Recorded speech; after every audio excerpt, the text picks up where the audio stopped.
No matter whether the floor has been newly laid or before an old floor is renovated, before using PU sealer, the floor has to undergo a careful post-installation or strip cleaning.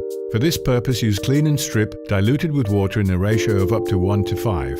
The strength of the dilution depends on the kind of floor and the resistance of residues. After allowing a soaking in time of 10 to 15 minutes, work with the monodisc machine SRP1 and a green renovating pad, thereby removing all the layers of dirt and old care products dissolved by the strip cleaner.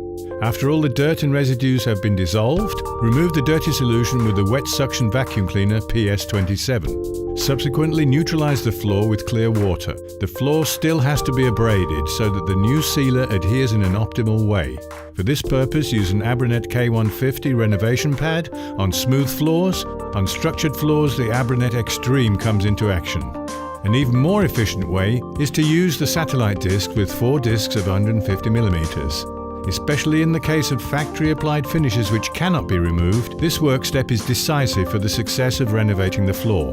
The floor must be recognizably sanded after this work step and have a matte appearance. Now the floor is free of dirt and old residues and ready for the application of PU sealer products.